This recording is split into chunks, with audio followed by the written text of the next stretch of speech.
Ako Grinch ukradol Vianoce. Vianoce rád mal každý z humna, tej slávnej obce. Len Grinch vo svojom brlohu sa hneval na Vianoce. Grinch nemal rád Vianoce. Neviem prečo vlastne. Či nemal rád rozprávky, čo sa končia šťastne? Či mu hlava na krku nesedela presne? A či ho len tlačili dve topánky tesné? A či toto teraz mi hlavou preletelo, on primalé srdce mal na priveľké telo? Ach, nech už mal jeho hnev ten dôvod, či iný, na Vianoce hľadel on z vrška do doliny. Kde svietili sviatočne všetky okná v humne a hneval sa, hoci to bolo nerozumné.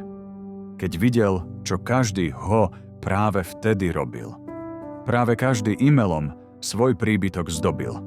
Aj pančuchy vešajú v tých príbytkoch mnohí. Budú im teraz mrznúť a smrdieť nohy.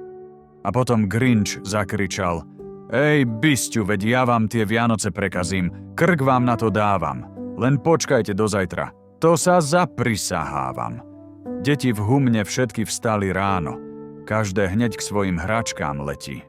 Odvšadiaľ počuť radostný piskot a šťastný smiech detí. V každom dome ruch a džavot. Kto to kedy videl? Grinch práve ten ruch a džavot z duše nenávidel. V humne každý bol šťastný, či veľký, či malý, aj sa objímali. Z toho, že sú Vianoce, veľkú radosť mali.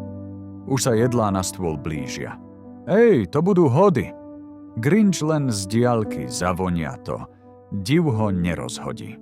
A po jedle za ruky sa všetci pochytali a do spevu zborového všetci sa tam dali. Spievali pri vyzváňaní vianočného zvonca. Jednu pieseň za druhou, ich koncert nemal konca. A zatiaľ, čo ich spev stúpal do samého neba, v hĺbke duše povzbudzoval Grinch samého seba. Už s tými ich Vianocami čo si spraviť treba. 53 rokov mám už hrôzu zo spevákov. Tomu humnu musím zrušiť Vianoce. Len ako? Nie tak, ani tak nie. Nabok dal nápady rôzne.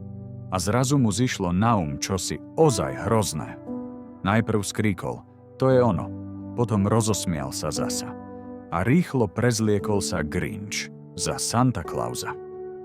Keď stál potom pred zrkadlom, zvolal s úžasom: Sám Santa Claus by nepovedal, že ja nie som on, už len sob mi teraz chýba. Zvolal Grinch, no smutne iba. Lebo sob je vzácne zviera, čo sa inde poneviera. Grinchovi však nechýbala zlomyselná viera. Múdry vždy si poradí, pes mi soba nahradí. Psovi paroch nasadil, pes mu soba nahradil. A čo potom? Jasná vec. Na saniach pár prázdnych vriec. Naložil a švihol bičom prásk. Ťahal sane Grinchovi pes Max. Rútili sa dolu kopcom sane. Humno v tú noc nečakalo na ne. V tom humne už po večeri všetci spali totiž.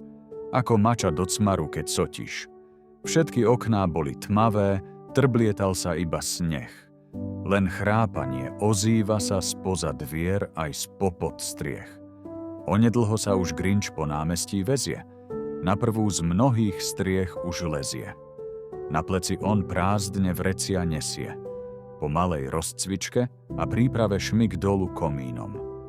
Keď Santa Claus to zvládne, prečo by to on nezvládol? Do kozuba vpadne, len sa trošku doudiera. Po pristáti od sadzíje, na to sa však neumiera. To nič, s tým sa zmieri. A už jeho hlava trčí z kozubovej diery. Hľa, na žrdi pekne v rade pančuchy tu visia. Tie im prvé zoberiem. Grinch tíško povzbudí sa, už je v izbe. Či sa to tým spiacim aspoň marí? Grinch si do vriec pchá, čo vidí. Berie všetky dary. Trojkolku, či bicyklíček, bubon a či knihu. Grinch do prázdnych vriec si všetko napchá v okamihu. Čo s plnými vreciami? To práca je zas iná. Do kozuba pchá ich Grinch a nahor do komína. Aj z chladničky vyťahuje upečenú morku. Labužnícky pohľadká jej chrumkavú kôrku. Čo sa dá zjesť, všetko berie. Veď aj Grinch má jedlo rád. A humno namiesto Vianoc nech zažije veľký hlad. Všetko nahor do komína Grinch už napchal z dola. Len jedlička ostala tam, aj tá skoro holá. No Grinch aj ten stromček schmatne, pchá ho do kozuba. Zrazu, čo to varí hudba? Nie, to nie je hudba z pások. To, čo Grinch v tej chvíli začul, bol dievčenský hlások. Hop, dievčatko pred ním stálo, tenké ako klások. Mohlo mať tak 2-3 rôčky, bolo v noci smedné. Vstalo, že sa pôjde napiť a tu Grincha stretne. Ach, Santa Claus, Grinchovi sa privraví ten drobček. Čo to robíš? Prečo si nám vzal vianočný stromček? Grinch však nebol čudák, čo by na mozgu si sedel. Hneď mu zišlo na klamstvo, hneď sa vynájsť vedel. On, nepravý Santa Claus, sa usmial na dievčatko. Pár žiaroviek vyhorelo, odpovedal sladko. Váš stromček do svojej dielne na opravu nesiem. Hneď len čo to opravím, zas ho späť prinesiem. Hrnček vody podal jej, aj po hlávke ju hladil.